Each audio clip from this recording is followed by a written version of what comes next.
Hola, buenas noches, ¿cómo están? Vamos a compartir en este espacio, en este momento, un rato de lectura, la que comúnmente venimos llamando ya hace varios meses la buena lectura. El intento es poder compartir con ustedes que se enganchan aquí a través del Facebook en vivo, o algunos también en diferido en otro momento, compartir lectura que nos haga poder pensar, reflexionar, que nos incluso, ¿por qué no?, que nos saque de las noticias y la cosa de la realidad permanente que se vive en estos tiempos tan particulares.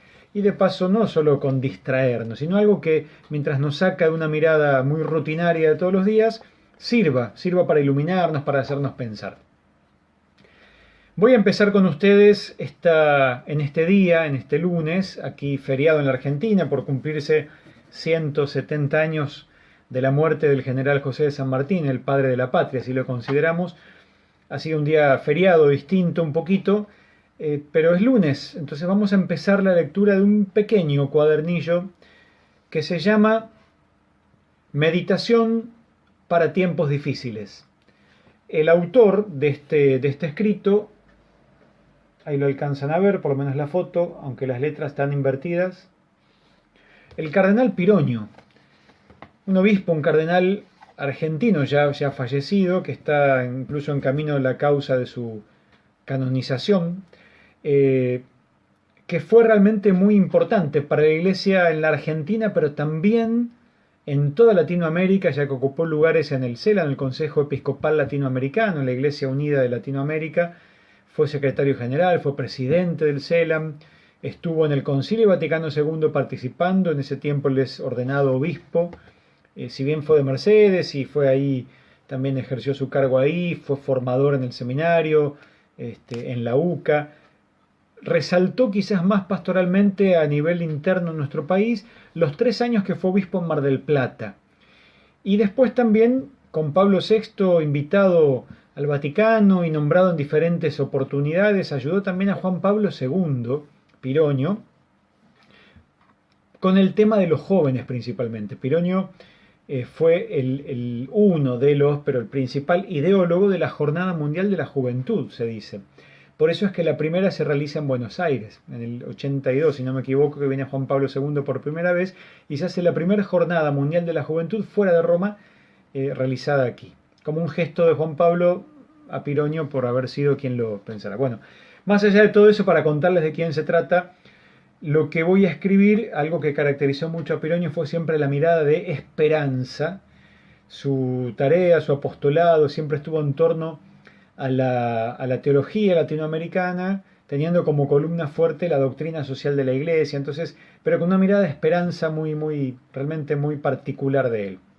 Este texto, Meditación para tiempos difíciles, es un cuadernillo, son algunas cartas que él escribió justamente en tiempos difíciles. Y hoy estamos en tiempos difíciles también. Por lo tanto, me pareció oportuno poder compartir estos días la lectura de Piroño. Voy a saltear la introducción, pero empiezo desde el capítulo 1, que tiene como nombre Dispuestos a dar razón de la esperanza. Esa es una frase de una de las cartas de Pedro, del apóstol Pedro, el primer papa. En Primera de Pedro 3:15 se encuentra esta frase, donde él invita a las comunidades creyentes a estar dispuestas a dar razón de nuestra esperanza, es decir, a explicar, a contar por qué tenemos esperanza. Basado en esa cita bíblica, marca el título del primer capítulo, Dispuestos a dar razón de la esperanza. Comparto con ustedes entonces Meditación para tiempos difíciles del cardenal Piroño. El pueblo que andaba a oscuras vio una intensa luz.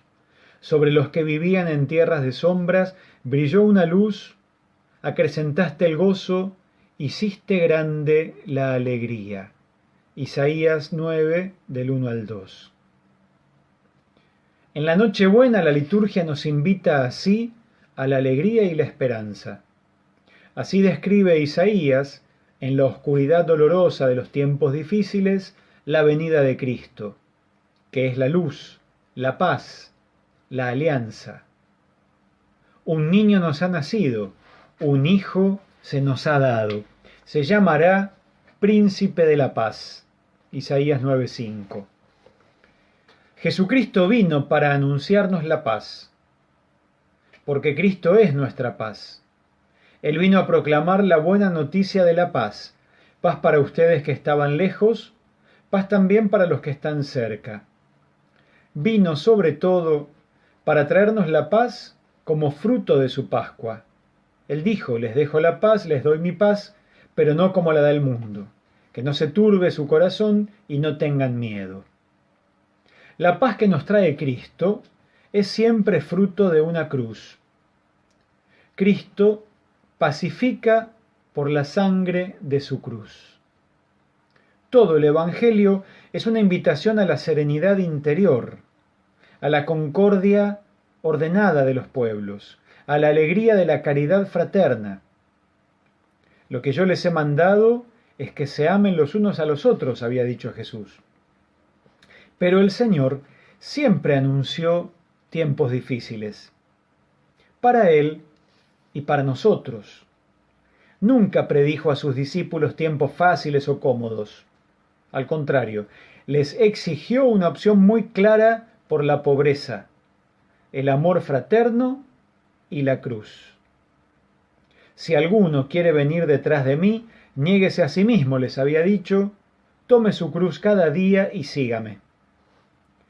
Al escriba, que se sintió superficialmente tentado a seguir, Jesús le respondió: los zorros tienen sus cuevas y las aves del cielo sus nidos, pero el Hijo del Hombre no tiene dónde apoyar la cabeza. Jesús es signo de contradicción. El cristiano sigue su camino. No es más el siervo que su amo, ni el enviado es más que el que lo envía, había dicho Jesús. Del Señor tenemos necesariamente que vivirla todos nosotros y asumir con serenidad y gozo las exigencias de nuestra entrega. Si el mundo los odia, sepan que antes me ha odiado a mí. Acuérdense de lo que les dije: el servidor no es más grande que su Señor. Si me persiguieron a mí, también los perseguirán a ustedes, dijo Jesús. Todo esto, sin embargo, queda iluminado con una sola nota de esperanza realista. Les aseguro que van a llorar y se van a lamentar. El mundo, en cambio, se alegrará. Ustedes estarán tristes, pero esa tristeza se convertirá en gozo. Siempre fue útil y necesario que hubiera hombres pobres y fuertes, con capacidad de presentir en la noche la proximidad de la aurora, porque viven abiertos a la comunicación de la luz, que transmitieran a sus hermanos la seguridad de la presencia del Señor y de su inmediata venida. Yo estaré siempre con ustedes hasta el fin del mundo.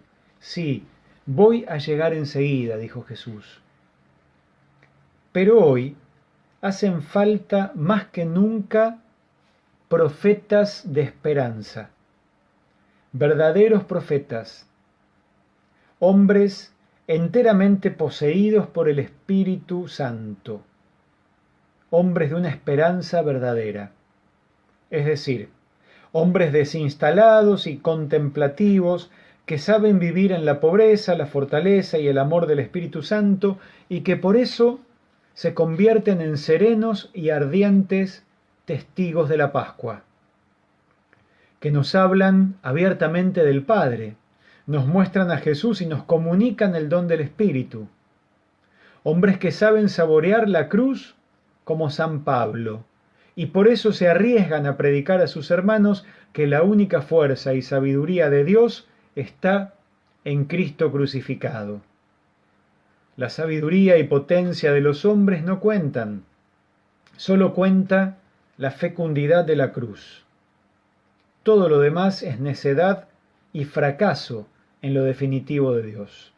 Cristo se ha hecho para nosotros sabiduría y justicia, santificación y redención. Cuando todo parece que se quiebra, en el interior de la iglesia o en el corazón de la historia, surgen para el mundo la alegría y la esperanza. La esperanza cristiana nace de lo inevitable y providencialmente absurdo de la cruz. Era necesario pasar por estas cosas para entrar en la gloria, había dicho Jesús resucitado. Pero la esperanza cristiana es activa y exige paciencia y fortaleza. Solo los pobres, los desposeídos y desnudos, los desprovistos según el mundo, pero totalmente asegurados en Dios que no falla, solo ellos pueden esperar de veras. Los tiempos nuestros, en la iglesia y en el mundo, son muy difíciles. Por eso mismo son bien evangélicos. Significa que el reino de Dios está cerca. Es ahora cuando el cristiano verdadero está llamado a dar razón de su esperanza, es decir, a penetrar por la fe y el Espíritu Santo en el escándalo de la cruz y sacar de ahí la certeza inconmovible de la Pascua para comunicarla a los otros. En tiempos difíciles abunda el miedo, la tristeza, el desaliento. Entonces se multiplica la violencia. La violencia es signo del oscurecimiento de la verdad, del olvido de la justicia, de la pérdida del amor. Los períodos en que se multiplica la violencia son los más miserables y estériles. Fíjense esta frase que fuerte, ¿no? Los períodos en los que se multiplica la violencia son los más miserables y estériles. Revelan claramente que falta la fuerza del espíritu. Por eso se la intenta sustituir con la imposición absurda de la fuerza. Hoy vivimos en tiempos de desencuentro y de violencia. Tiempos, sobre todo, en que cada uno se siente con derecho a hacer justicia por su propia cuenta, porque cree que es el único que posee la verdad absoluta, que es enteramente fiel al Evangelio y cree ser el único que lucha por los derechos humanos. Precisamente es este, en los tiempos difíciles, uno de los más graves riesgos. Creer que uno ha alcanzado ya definitivamente a Cristo, lo cual es una negación de la esperanza en la psicología y espiritualidad de San Pablo, que dice: no es que quiera decir que ya haya alcanzado la meta ni logrado la perfección, pero sigo mi camino con la esperanza de alcanzarla, habiendo sido yo mismo alcanzado por Jesucristo. Hermanos, yo no pretendo haberlo alcanzado, corro para alcanzarlo. Esto es de Filipenses 3, del 12 al 14. Otra dificultad seria para los tiempos difíciles es la conciencia derrotista de que es imposible superar estos tiempos. Es la pérdida fundamental de la esperanza. La tiene el político y el religioso, el hombre maduro y el adolescente, el joven obrero y el universitario. Santo Tomás define el objeto de la esperanza como un bien futuro, arduo, pero posible de alcanzar. Por eso, hoy es más necesaria que nunca una simple meditación sobre la esperanza. No con ánimo de consolar a los superficiales o adormecer la conciencia, sino con deseos de alentar a los audaces, particularmente a los jóvenes. Es a ellos, sobre todo, a quienes corresponde rescatar la tradición y construir el mundo nuevo en la esperanza. Jóvenes, les escribo porque son fuertes y la palabra de Dios permanece en ustedes y ustedes vencieron al maligno. De la primera carta de Juan 2:14. Pienso, dice Pironio, mientras escribo, en todos los cristianos, los que por la misericordia del Padre, mediante la resurrección de Jesucristo de entre los muertos, han sido reengendrados a una esperanza viva, particularmente en los que han sido providencialmente marcados por la cruz y son llamados a dar testimonio de Jesús en pobreza extrema, en persecución, en cárceles y muerte. Pienso de modo especial en los obispos y sacerdotes, que por definición son los primeros testigos de la Pascua y por consiguiente los esenciales profetas de la esperanza. Pienso particularmente también en los religiosos y religiosas, en todas las almas consagradas, que por vocación específica anuncian el reino definitivo. Ellos son, por elección divina, serenos y luminosos profetas de esperanza.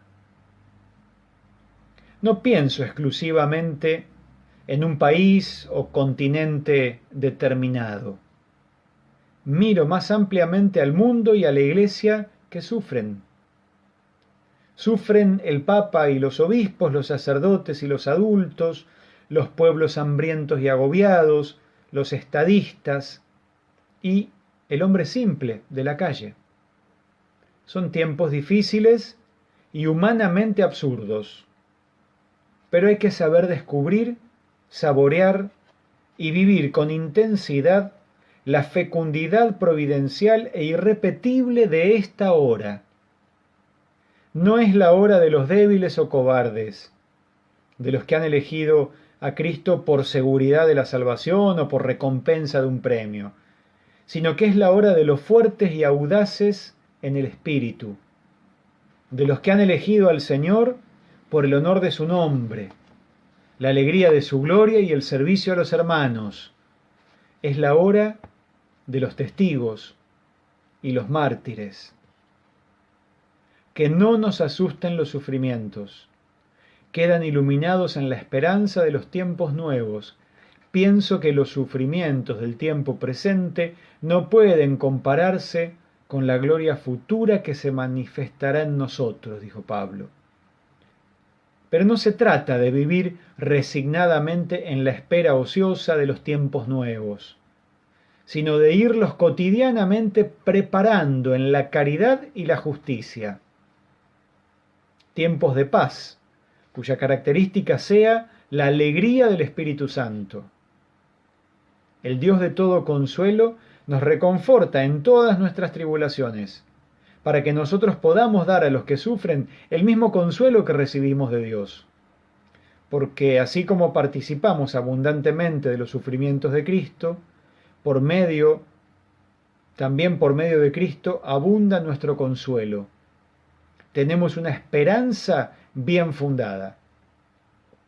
Para los tiempos difíciles hace falta la esperanza, pero la esperanza firme y creadora de los cristianos que se apoya en el amor del Padre manifestado en Cristo, nuestro Señor, y que exige en nosotros la pobreza, la contemplación y la fortaleza del Espíritu Santo. San Pedro exhorta a los cristianos de su tiempo. ¿Quién puede hacernos daño si se dedican a practicar el bien? Felices ustedes si tienen que sufrir por la justicia. No teman ni se inquieten. Por el contrario, glorifiquen en sus corazones a Cristo el Señor. Estén siempre dispuestos a defender su esperanza delante de cualquiera que les pida razón de ella. Bien. Hasta aquí la parte de hoy, capítulo 1. Mañana el capítulo 2 que quiero compartir, escrita por el cardenal Pironio, se llama Cristo Jesús, nuestra esperanza. En tiempos difíciles. ¿En qué momento escribió Pironio esto? En tiempos difíciles, pero en general no estaba aquí en la Argentina ya él cuando lo escribe. Estaba en Roma, en el Vaticano, haciendo servicios de acompañamiento a un montón de aspectos de la Iglesia, y los tiempos eran difíciles. Después veremos algunos detalles más, pero qué bien y qué oportuno leerlo o escucharlo en estos tiempos, ¿no? seguidores de Jesús, nuestra esperanza brota de la cruz. Así que mientras pasamos por cruz sabemos que viene la esperanza. Esa esperanza del tiempo bueno se prepara, no es sentarnos abajo de un árbol a esperar que lleguen los tiempos mejores, estar derrotados anímicamente. No, no es de esa manera. La esperanza de que algo bueno va a venir es que vamos preparando en caridad y en justicia lo que viene. Bueno, seguimos mañana entonces con esta meditación para tiempos difíciles del Cardenal Pironio. Que descansen, buenas noches, nos volvemos a encontrar.